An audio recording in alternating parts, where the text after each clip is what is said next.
안녕하세요. 유진온뮤직의 최유진입니다. 오늘은 저희 유진온뮤직에서 새로 시작하는 Eon Friends의 첫 촬영으로서 섬세하고 개성있는 연주로 전 세계의 대중들의 마음을 사로잡고 있고, 또 저희 이온홀에서 다가오는 9월 26일 세 번째 독주회를 가지게 될 젊은 거장인 피아니스트 일리야 라쉬코프스키를 모셨습니다.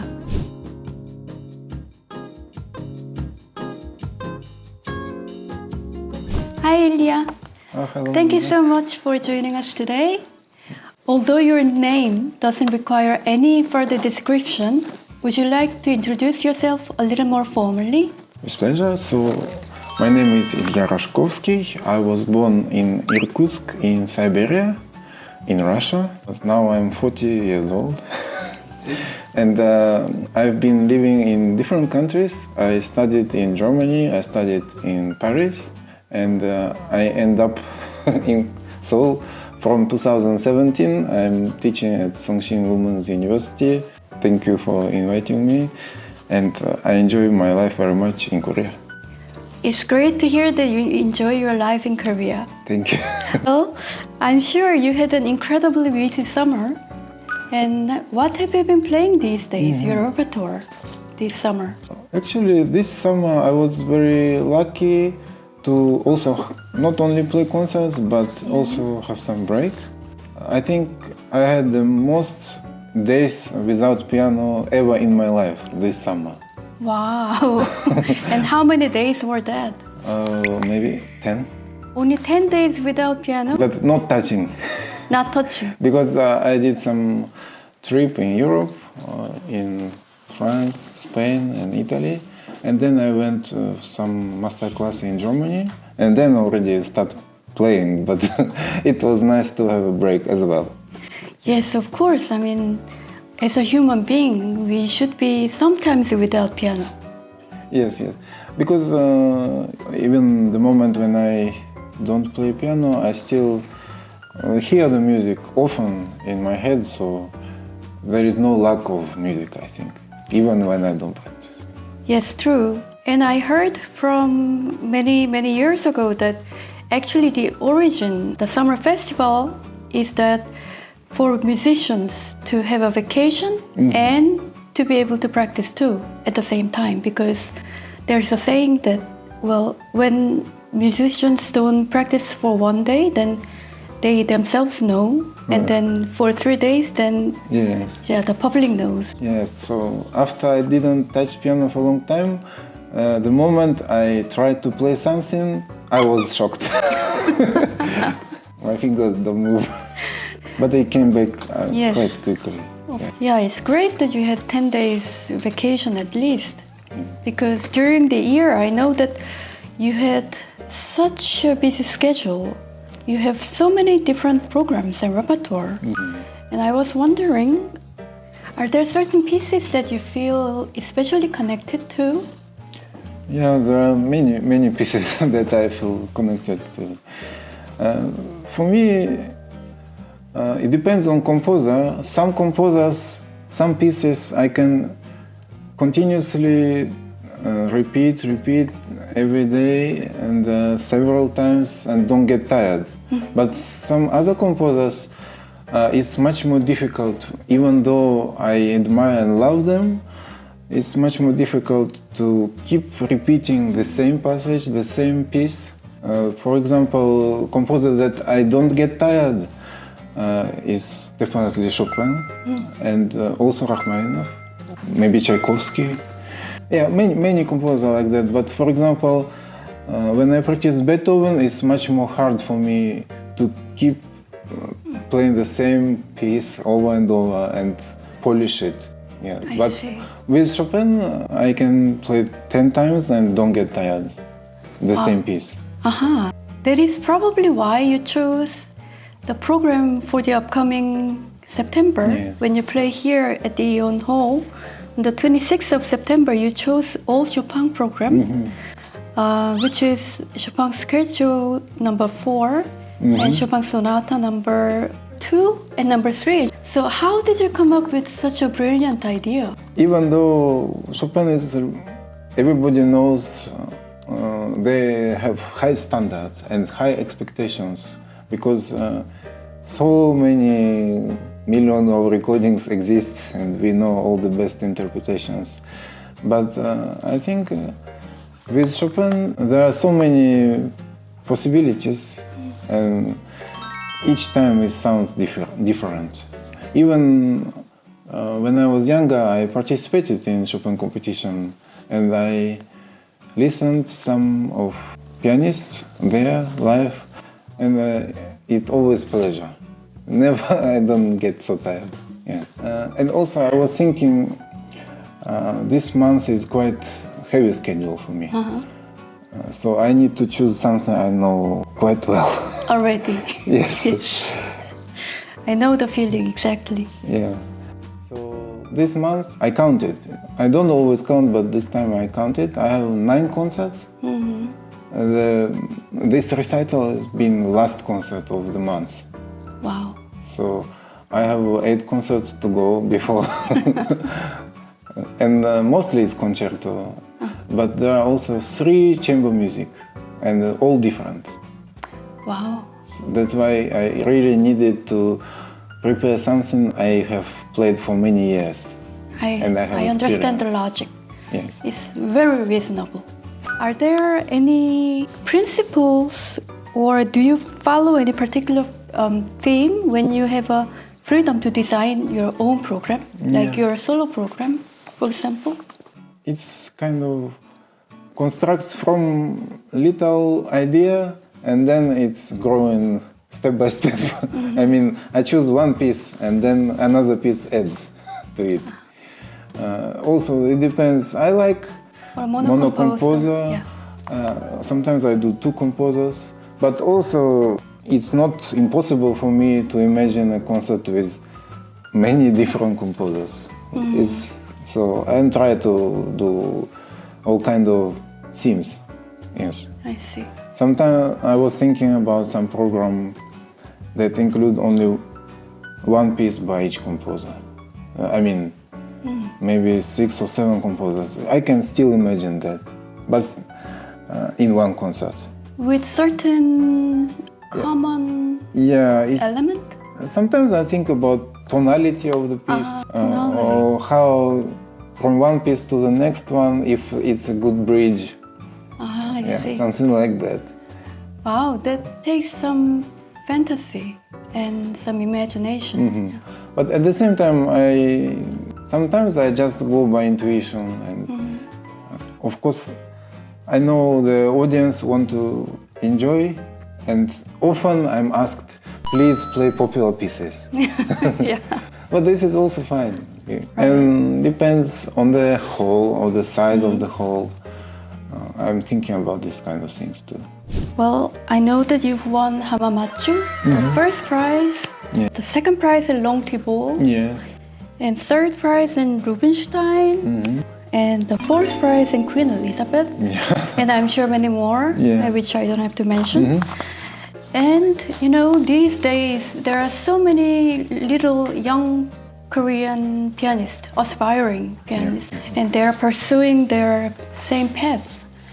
And I was wondering if you have some advices for them. My path to competitions were a little bit unusual in terms of repertoire, because I'm somebody who is easily, I enjoy the most to try new things. And so even though I participate so many competitions, compared to others, I always changed my repertoire. So sometimes I was unsuccessful, but I think the competition didn't bother my growing, because some people concentrate on short program and they put it everywhere, and in my opinion it might be a mistake. The competition shouldn't bother you from expanding. Don't just concentrate, because often we have prize winners that they can play excellent, just that competition program. But then when the competition is over, then they have difficulties. Right, they are out of the repertoire. They already played all they can play. Yes, and then there is a big difference with that repertoire they played in competition and something else. In my opinion, yeah, maybe this can be a good idea. Even though you risk more by learning new piece and presenting new piece, in long term it might be a good idea. Yeah, but you know, what you're saying is really surprising, and just it tells me how talented and how good you are, and also how lucky you are too, because there are people, I mean, participants who play the same piece for 10 years. Yeah. And they still cannot make it. But as you just told me now, you always changed your repertoire because you wanted to expand it. And then you still won those competitions. But it was either success or failure, so 50-50. Yes, but if you always changed and if you learned and expanded your repertoire, and at the same time you won so many already, well, that one cannot say it's a failure. Yeah. Even when I was not successful in competition, still I had so much good experience. Traveling, meeting new friends, experience new country. And so I took it very positively. What about your mental preparation? What do you think they need to prepare mentally, or emotionally, I should say, in case they win or in case they lose? I think I notice often competitors are too tired. They over-practice during the competition. I think the people who went for longer walks were reflecting more and not just spending all day and additional hours during night time. I think sometimes it was a mistake. Feeling during the competition, during the days of performance is very crucial for success. So you're saying that during the competition times, one should not spend too much time on practicing, but to have inspiration trying to have. Recently, when I travel for some concerts and playing, for example, with orchestra, I noticed that the day when I try to be in very good condition, physical condition, mental condition, when I spend time with pleasure during the day, I have better concerts. Then when so much stress, I arrive at the last moment, too long rehearsal, it might be problem during the concert. Yes, that is one thing that I always told myself to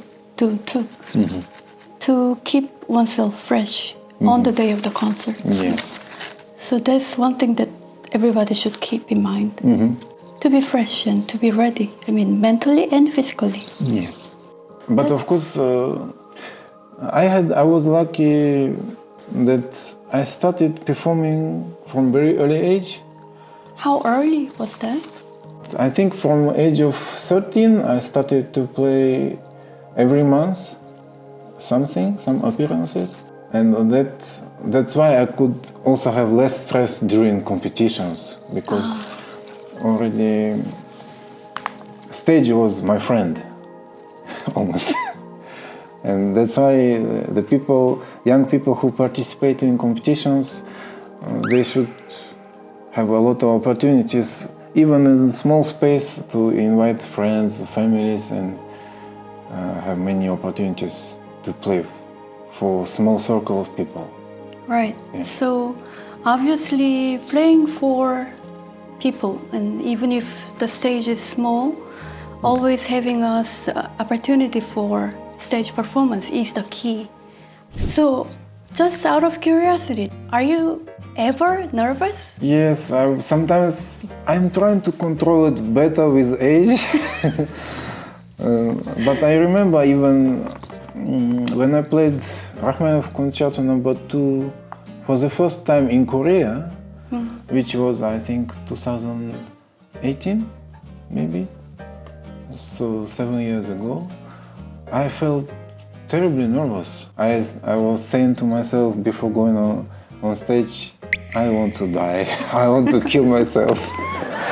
So But now, as I had so many opportunities to play very often, I feel a little bit, much better, I think.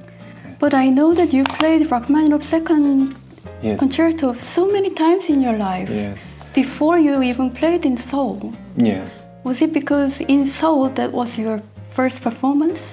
Maybe it was in Sejong 세종문화회관. the big Yeah. one. Yes. And the size of it and the acoustic, maybe Yeah. I didn't feel comfortable. It is also true that, do you agree that once you feel more secure about your practice, you feel less nervous? Yeah. Do you agree?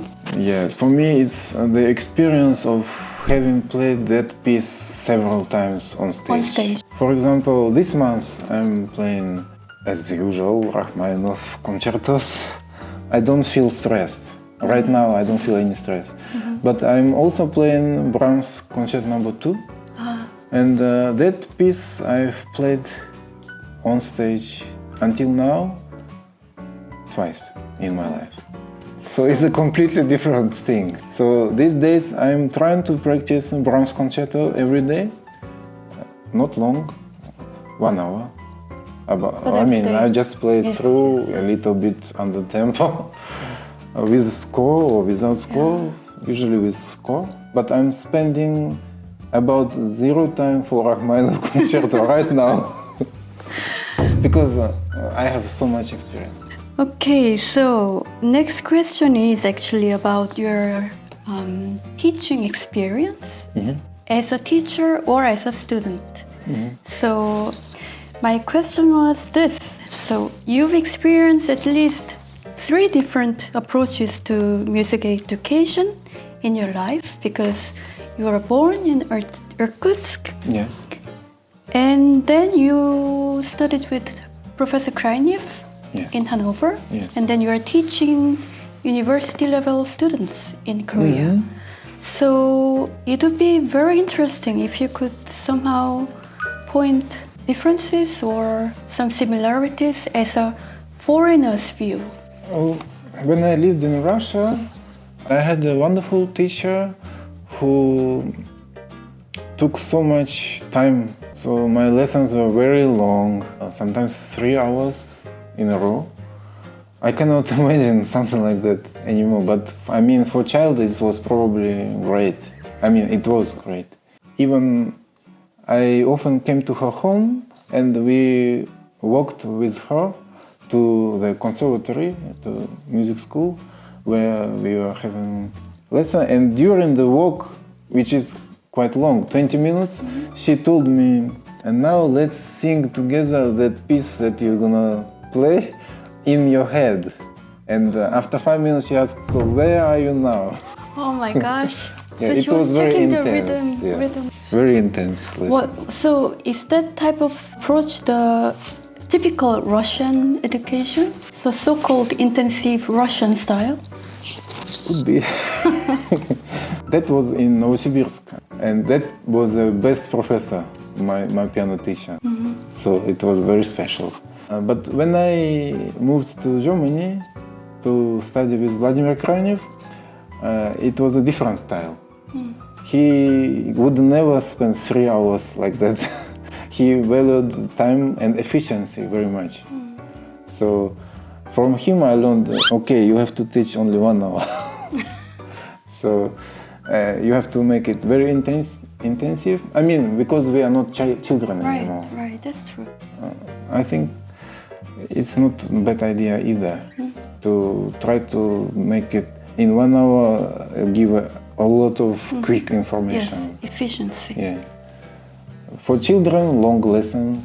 For adults, and I'm teaching adults here, so I'm trying to be satisfied with just 1 hour. Yeah. And I wanted to ask you, because it actually relates to the question that I just asked you, because early music education's been proven to really facilitate brain activities for small children. Yes. And especially elite music education is very important for talented, gifted children for music. So, what do you advise for those musically talented students in their early childhood in terms of training? Yeah, be curious, I think. The children can do a lot now, also as a self-education, searching, listening, reading. But of course, teacher must help for Yes. motivation, I think. It was very nice talking to you. And last but not least, it's a really great honor and a pleasure having you here with us. And it was, as I said in the beginning, it was our first recording, our new train series interview called Eon and Friends. Yes. This is an interview series in which I would like to build small but closely knit community built by personal connection. Yes. From each interview, the most recent interviewee names the next guest. Yeah. So luckily you are our first guest and most recent guest as well. So I would like you to maybe name our next guest. Who would you like to recommend to us? I think the person that would be very interesting is my colleague, also from Russia, Piotr Ovcharov, because he is a great artist as a musician, but at the same time I very much admire his intelligence and also he has a talent for expressing his thoughts clearly and with eloquently, not like me. That's why I think it could be very interesting to know his thoughts. And then another person that I was quickly thinking about is the saxophone player Brandon Choi. We've played together many times. I can feel a really good heart. His character really shines through the music. And I think the audience very much attracted to him. They feel this connection, this warmness, and I think that's why it's also could be a very nice idea. Yeah. Thank you so much, because I've heard of his name, but I've never got a chance to get to him personally or musically. So that would be a great idea. Okay. Yes. Thank you very much, Ilya. Thank you. So it was a really great talk. And thank you for your inspiration. And I'm really very much looking forward to your concert here on the 26th of September. Yeah, I'm looking forward to play for all of you and hope to see you here. Yes, Thank you. we hope to see you all here on the 26th of September. Thank you very much. And thank you once again, 감사합니다. Ilya. 감사합니다.